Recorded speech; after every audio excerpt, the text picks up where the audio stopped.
Hello guys, Harry here. Welcome back to my channel. Hopefully you're well. We are about to close another year. We're already in December, close to Christmas and New Year. And this is the time when I share my watch collection with you. This is my third state of the watch collection video. Now my collection has condensed a little bit this year. I've got about 16 watches in my collection right now, but there are two watches that you can see on your screen, and one of those watches will make it to my collection in the next day or so. I'm a little indecisive at the moment, but I'm pretty sure I will have this figured out in the next day or so, and I'll add one of these Hamilton car keys in my collection, and that will fill a big gap in my collection because I don't have any field watch in my collection right now. And when you're looking for a field watch, you cannot really go past a Hamilton car key. So one of those watches will be in my collection in the next day or so.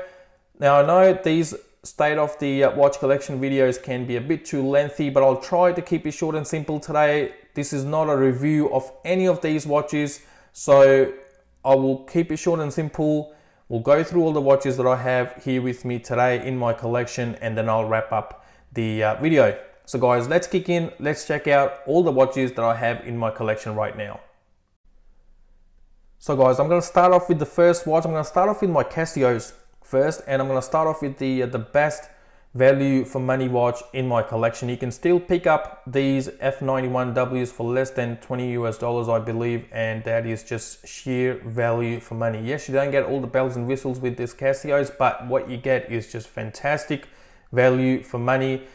And in my opinion, it does not matter what time are you in with your collection or your collecting journey. I think this Casio F91W can make it to every collection and sit proudly, because this is just a fantastic watch, so comfortable, so light, and you can wear this watch all day long without feeling the need of really taking it off, because it just disappears on your wrist. It is so comfortable, so light, and that's why Casio just sells a bucket load of these F91Ws. The next one is another Casio. As I said, I'm going to start off with my Casios. So this is another banger from Casio. This world time, you get the day, date, and obviously the world time as well, which you can see on your screen. There you get all the other sweetness like your stopwatch, your alarm, and all the kind of stuff that comes with these Casios. And I believe I paid close to about 30 or 35 Australian dollars for this watch about 2.5 years ago now, and this one sits really proudly in my collection as well. I do like to wear this every now and then. Yes, it doesn't get the same wrist time as the F91W, but I ended up selling most of my AliExpress watches in the last month and a half or so. I've only got one AliExpress watch which I'll share with you guys in this video. Everything else is nearly gone. And with those watches being gone from my collection, I think these Casios will replace the wrist time that those AliExpress watches were getting. Now moving on to my third Casio, which is my G-Shock Casio. This watch is on my wrist every time I'm out and about doing any kind of activity. That could be running, going to the gym, playing any kind of sport.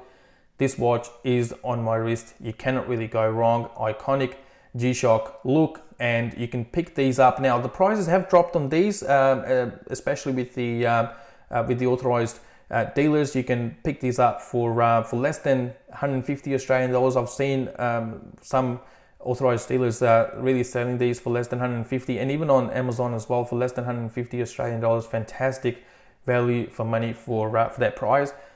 Now moving on to a bit pricier Casio, and that is my Casio Oceanus. Now I bought this watch in Japan this year, and the finishing on this watch will put many other expensive watches to shame, especially for the price that I paid for this. I paid less than 500 Australian dollars for this watch, and as I said earlier, what you get with Casio is just fantastic value for money. And even at this price point, all you're getting is fantastic value for money. I haven't reviewed this watch on my channel so far. I will do that in 2024, but I mean, I absolutely love this watch. This is a solar quartz. Obviously Casio only makes quartz watches, so that's what you will get with Casios. And yeah, fantastic looking watch, and really nicely finished by Casio as well. So these are the Casios in my collection, guys. Now moving on to the next lot Alright guys, now moving on to the couple of Seikos that I have in my collection. First one is this Seiko Presage. Absolutely love the dial on this watch. This is a really nice dress watch. I paid less than 1,000 Australian dollars for this watch when I bought it more than 12 months ago now. And I really like this dial. Now one thing Seiko and Grand Seiko does really well is the dials. And I always believe that this Seiko is my entry into the Grand Seiko world. Now, I know this is not Grand Seiko, this is much cheaper than a Grand Seiko, but because of the dial, the way this looks, and the way this just appears to be, I always feel like this is my gateway into Grand Seiko. Hopefully one day I'll be able to buy a Grand Seiko as well, but for now I'll need to do with this Seiko. I really like this dial. The red is really nice as well. And as you move further out to the dial, it gets richer and richer, and a fantastic looking dress watch, and one of those watches that I will never like to sell. The next one is my second Seiko, and that is the most recent addition to my collection as well. This is the Seiko limited edition Black Series Tortoise. Now, when I say limited edition, Seiko's limited edition is quite different to many of the watchmakers out there. Just because Seiko sells so many watches, they made 7,000 of these. So not really a limited edition. The only one benefit, which I did talk about in my review of this watch as well, is that when they make a limited edition with such high number, it only means that a lot of people can access those limited edition watches. So a couple of reasons why I really like this watch, and I ended up keeping this watch in my collection. I don't have a black case watch in my collection. I used to have the Orient Komatsu, which I sold this year. The other reason is this case shape, this cushion case sits really nicely on my average wrist. And the final bit is those markers and the hands, especially the color of those markers and the hands, this minty tinge which stays on. And yes, this is not the lume. Lume will come on when it goes dark, but this tinge, this minty tinge stays on and looks really nice with this black case and the black dial as well. So those are the few reasons I really like this watch, and it is really comfortable on the wrist as well, especially with this shorter lug to lug distance, especially for someone like myself with an average wrist. A fantastic watch, and it comes with a fantastic size as well. Now moving on to the next lot, and I'm going to talk about the boulevards that I have in my collection. Here is the first one. This is the Boulevard Lunar Pilot. I used to have the bigger version of this, the black dial, in my collection. I ended up selling that this year to make way for this. I ended up making 30 bucks on that watch. I mean, any money you can make on your watch is a benefit. So I ended up putting that money towards purchasing this. I paid 699 Australian dollars for this watch when I bought it. That was 50% off the recommended retail price. Fantastic history behind this watch, and I'm so glad that Boulevard brought this watch out in a smaller case size. Trust me, this is not really small. This is still 43.5 millimeters when it comes down to the case size, but still smaller than the previous gen or the previous version of 45 millimeters, which was a bit too big for my wrist, but I still ended up keeping that watch in my collection anyway, and I sold it straight away. It was on sale straight away as soon as I heard about this one, and I got the offer from one of the authorized dealers here in Australia to buy this watch at 50% off. That watch was gone. Now moving on to the second Boulevard, which is this Boulevard Devil Diver. I really like the orange on this watch, the rich orange you will not find on many other watches out there.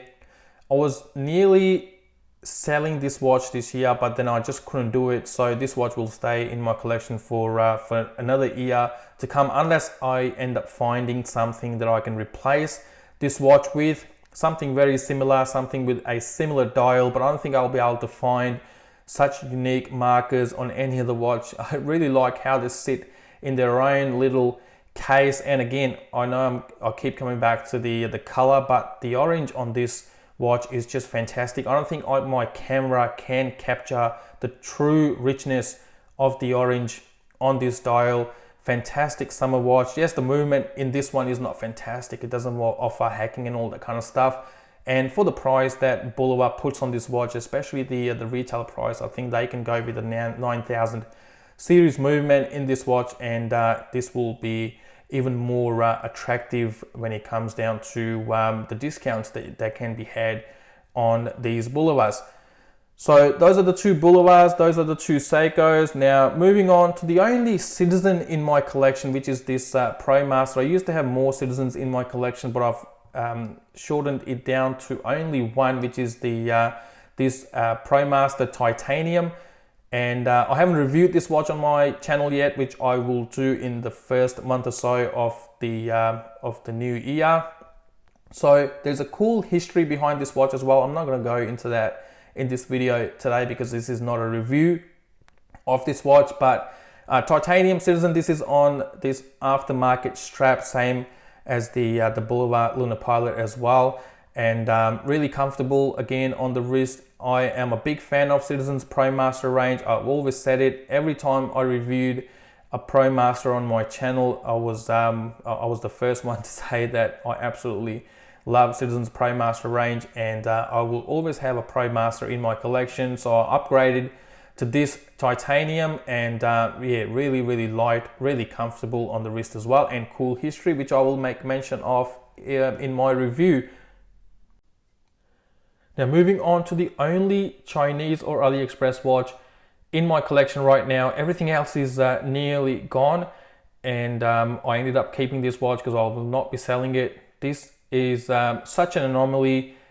This is a column wheel chronograph for less than 250 Australian dollars, or at least what I paid for this watch. I wear this watch on this lime green leather strap. I think goes really nicely with the look of this watch, this military look of this watch. The movement is really nicely decorated as well, and as I said, a fantastic watch. You will not find anything like this out there, especially at this price point. So this is the one that will stay in my collection. I'm not going to buy many more AliExpress watches to keep them in my collection. Yes, I will buy them to review them on the channel, but that would be it. But this one I will definitely keep.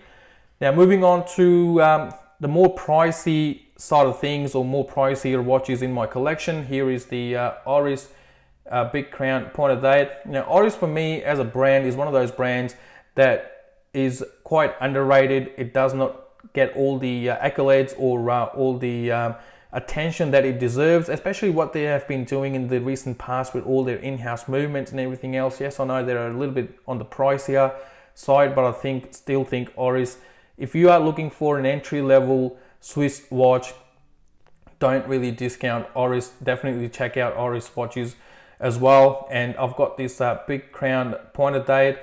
I really like this burgundy dial, and yeah, I mean, what more can I say? I have reviewed this watch on my channel, and again, one of those watches that I will not be selling if I don't have to sell it. If the situation commands, then who knows, but I do really like Oris as a brand. I do really like this Big Crown Pointed Date as well, especially that burgundy dial is just absolutely fantastic. This one is on this aftermarket leather strap as well. This retro looking strap I think goes really well with this retro looking dial. Now moving on to a watch which is really close to me, which holds a massive sentimental value to me for a couple of reasons. This Rado was my first ever automatic watch. This is where the passion, this is where the love for the watchmaking, for watch collecting really started for me. This watch really intrigued me into learning more about mechanical watches. I had no idea before I came across this watch. I had an idea, but I wasn't really big into the watch collecting or watch reviewing part of things. So this watch holds a special space in my collection. Now the second reason is because this watch was gifted to me by my wife, so that's another reason why this holds a fantastic or a great sentimental value to me. So this is one of those watches, if I had to sell all of my watches tomorrow, this is the one that I would like to keep in my collection. This is the one that I would feel the hardest to get away from or to get part with. So yeah, this is one of those watches that I would never want to sell. Even if I had to sell anything in my collection, this is the one that I would like to keep. Now, moving on to the next one, and that is my Longines Zulu Time. This is the only GMT in my collection, and what a GMT this is. Again, Longines, such great history behind this brand, and I think with this Zulu Time GMT, they have absolutely knocked it out of the park. Now they do offer this watch in a reduced case size as well, so they're catering to more wrist sizes now with the smaller case size, and the finishing and the way this watch is built and what they're charging for this is, I think they can charge even more than what they're charging for this watch, just on the back of how well this watch is finished by Longines. A fantastic watch, a fantastic brand, and I always wanted a GMT in my collection, but I didn't want to spend too much. Yes, I still spent about $3,500 Australian dollars for this watch, but it is a lot of watch for what I've paid for it.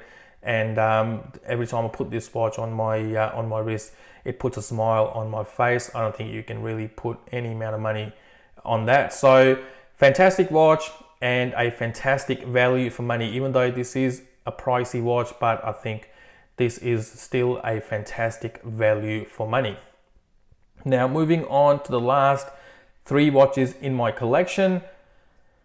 I've got the Omega Seamaster Planet Ocean. I bought this watch this year. Omega for me, again, as a brand, again, on the pricier side, this is not a cheap watch. It took a lot for me to spend this amount of money, especially with what's happening around us, with all the interest rates going up, with the inflation and everything else. There are other things that you can spend money on the necessities.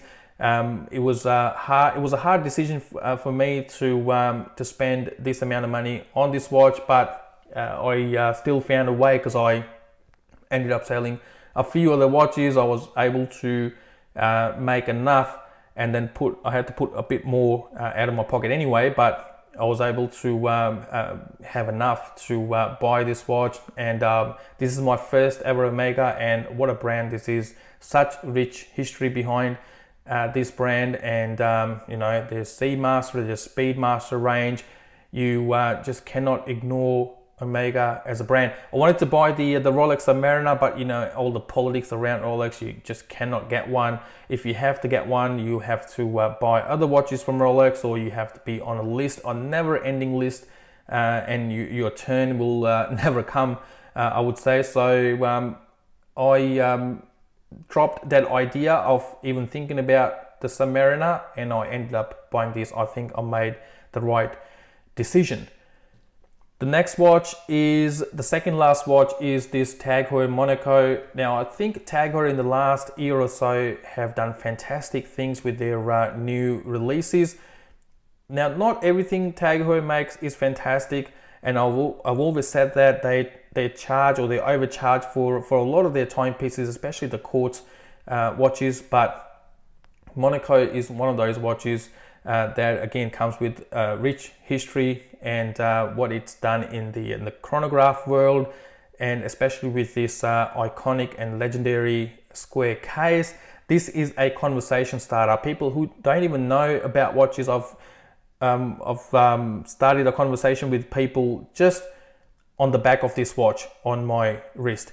People will start talking to you about what this is, and a lot of people who don't know about watches will not know what this is, but a lot of people who do know about watches, who are in the know-how, they will know what a Monaco is, and a fantastic watch. And this watch has been in my collection for the last 2.5 years or so, and this is again one of those watches that I will never I would never like to sell if I don't have to, and I would always like to keep this watch in my collection. So guys, we have made it to the last watch in my collection, and the statement piece in my collection, and the most expensive watch of my collection as well, which is this Rolex Submariner. When I bought this, no, sorry, not Rolex Submariner, Rolex Datejust. You can see how Submariner is still in my head. So this Rolex Datejust, I bought this watch, I would say about 2.5 years ago as well. And now you can see the trend, how much money I spent about 2.5 years ago when I bought the Monaco. I bought this, and I bought some of the pricier watches as well.